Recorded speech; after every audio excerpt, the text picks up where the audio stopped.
Hey, I'm Andrew Freed, multifamily investor, syndicator. Started investing about 3-4 years ago.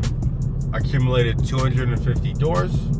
Went full-time investor about 3 months ago, and this is what I do day in and day out. So what's my day look like today?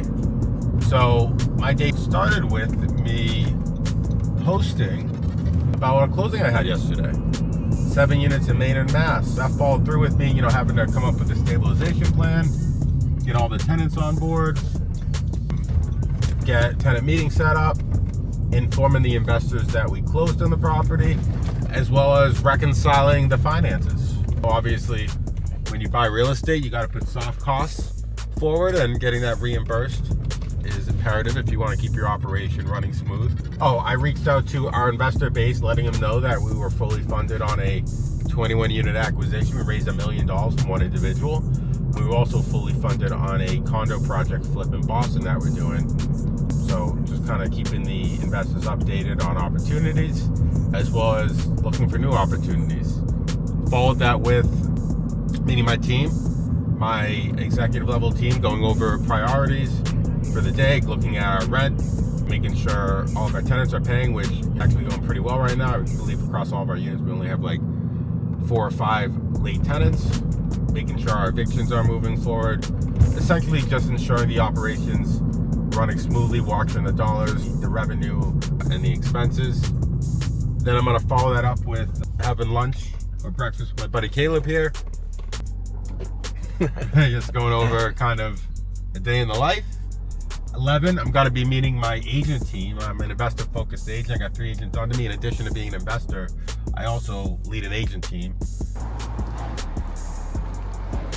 We got a prop in a contractor around here. 352 West Boylston Street, a 5-unit property, 2 commercial, 3 residential. Yeah, getting it for $730, probably putting 30-40K into it. Once we're done, it's gonna be worth 1.1. Probably refi 60-70% of our cash flow out, keep a good cash flowing property, so should be good.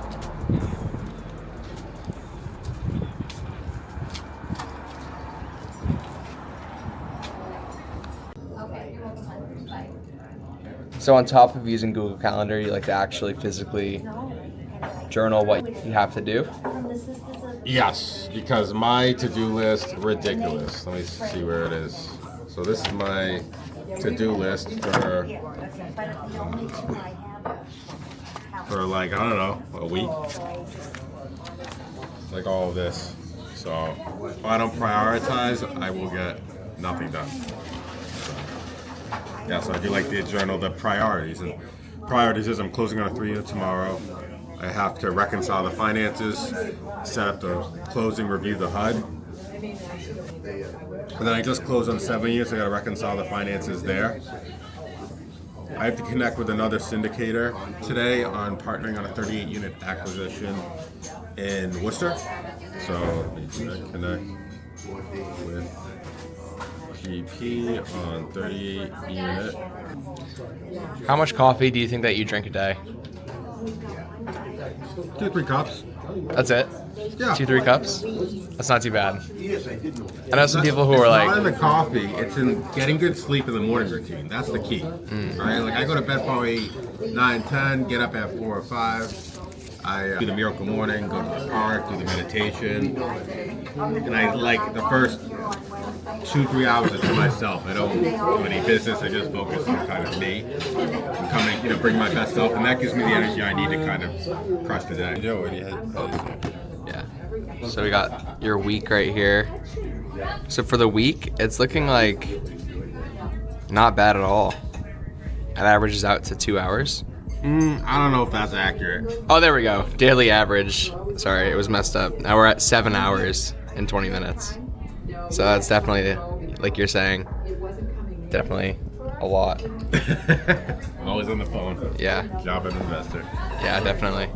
Putting out fires, getting deals going. Yep. Raising money from investors. Yep.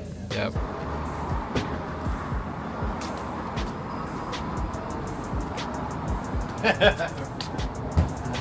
just gotta stop feeling weird. Yeah, it's gonna take a little while. Hey, where can I get the stats for my team? Get the what? stats. I don't know who JV is. JV. Oh, well, keep. Okay, never mind. Anybody need anything from me? Just more leads if you want to send them over. More leads. I like it. You're not busy enough, Garrett. I love it. Reconciling my main investing account, because when you're a syndicator and you work in these large scale investments, you have a lot of money out in due diligence costs and soft costs. So I'm just trying to understand like how much money we have out right now. So that requires me to go line by line and really kind of, fine tune our finance. So kind of what I'm doing right now, just figuring out how we're spending our money. So I am gonna call a lender right now to find out the status of our loan package for a couple different properties. So you're working on a promissory note right now? Yeah, so me and my partner, Zach, we're utilizing some promissory notes to fund a flip. So we're offering people more or less around 25% interest to borrow their money for approximately 6 to 12 months. And we're utilizing that money to buy a 3-unit condo flip in Dorchester, Massachusetts. So we're buying the property for about $1 million. We're renovating it for about $175,000. And we plan on selling the condos, each condo separately, for $500K to $600,000 each. So we'll be getting around 1.5 to 1.8 at the end. So that's kind of the play with this project. So that seems like, an extremely high interest rate. What's the advantage of doing that over like a lender who's going to give you like 13 hard money? So we are combining it with hard money. So the promissory note is the money we have to provide to the hard money lender, as well as the operating funds during the process. And a promissory note is simply me guaranteeing my own personal net worth that I will pay this note back to the investor. There's no collateral behind it. More or less, I'm the collateral. My net worth is the collateral. Versus a lending on a property via a lien, then they would have, a property as collateral. Their name would be on the deed, naming them in case like if you default that they could go after that property. So right now your goal is to go there, get the work done, but you're putting zero of your own money into the deal. So it's all OPM. The entire deal is OPM. At the end of the deal, we will pay our investors their principal plus 20 to 25% return. We will pay back the lender and we will keep the difference, which would amount in this particular case to $100,000 to $300,000. I like it. It's smart. Yep. How long have you been going with the OPM, other people's money method? We've been doing other people's money for about 1.5 years at this point. Prior to that, I used all my own money. But at a certain point, I ran out of my own money. We had amazing deals coming our way. Rather than let those deals slip through my fingers, me and my partner decided to involve investors and share the wealth across the board. When you borrow other people's money besides the hard money, like these promissory notes that you're doing, where are you finding these people? Where am I finding these people who provide promissory notes? Yeah. Just through my network. A lot of times there are people with, self-directed IRAs or lines of credit where they're borrowing at like a 5, 6, 7%, and they're lending it out at a 20. Right? So that's kind of a lot of the people that I see provide capital. How do you like gain their trust to a point where they're just like, your word's like good?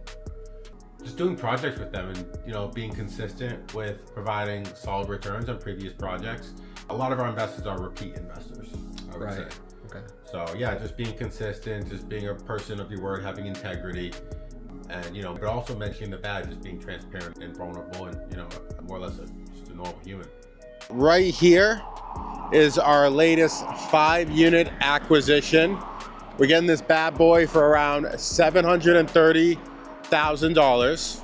First floor is 2 commercial units, and then the top 3 are residential. There are 3-bedroom units with the ability to convert them into 4-bedroom units for, $5,000, $10,000 of carpentry work. So the plan with that is we're going to convert those units into 4-bed units, rent each of them for approximately $2,500, so $7,500 on the residential units. And then the commercial space, we're gonna rent the bigger location for $1,500 a month and the smaller location for $1,000 a month for a total of $2,500. So the building in general is gonna produce $10,000 in revenue. So we're buying it for $730,000.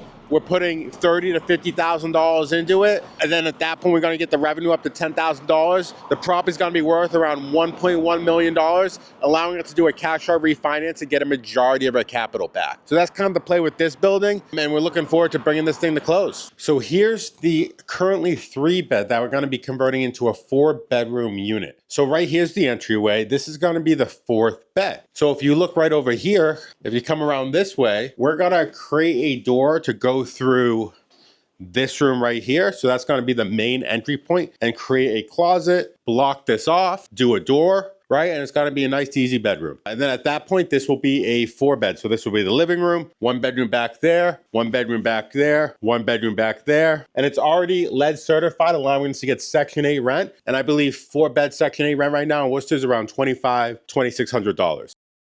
We're gonna LVP the bathroom. Just do a normal unit turn, upgrade the lighting, replace the ceiling tiles to make it look fresher, and paint the cabinets nice and white. So that's kind of the play with this. It should be a nice, easy unit turn. We'll probably get in and out of it for approximately $10,000 to $15,000 at most.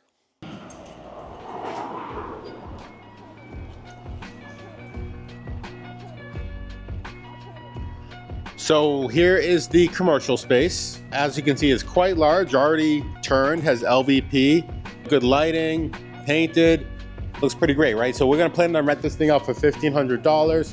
Most likely on my own property management company here, but it's a really nice space, very welcoming. Yeah, and then over here is the other commercial space.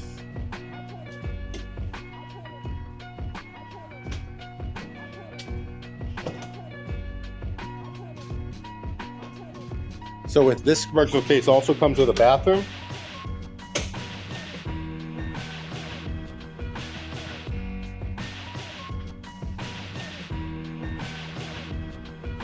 And here's the other commercial space we're planning on renting out for $1,000. So yeah, that's pretty much the play. Pretty solid asset, already in great shape. Should be a good project. But yeah, I mean, more or less, that's the deal in a nutshell. Nice, easy deal, comes with 3 vacancies. We'll be able to get it to stabilization within 6 to 9 months pretty easily. Be able to refinance our money out by the end of year 1. Should be a nice, easy, straightforward commercial burr. All right, so thank you for coming along in the day in the life of a real estate investor, a multifamily syndicator. As you can see, when it comes to real estate investing, a lot of it's behind the scenes work, right? So that means like talking with investors, putting offers in, having meetings going over the status of your projects, making sure your team's managing your current assets in place, right? Ensuring your other revenue streams are operating. For instance, mine is being an agent, have an investor-focused team, property management team, investing arm. So there's multiple things at play that are gonna determine your success. So if anybody's looking on how to like do this as a full-time gig themselves, or is looking to invest or be part of a similar deal like this, definitely come find me, and happy to reach out. You can find me at Investor Freed on Instagram, or Andrew Freed on LinkedIn and Facebook. Always happy to chat real estate, and always happy to connect.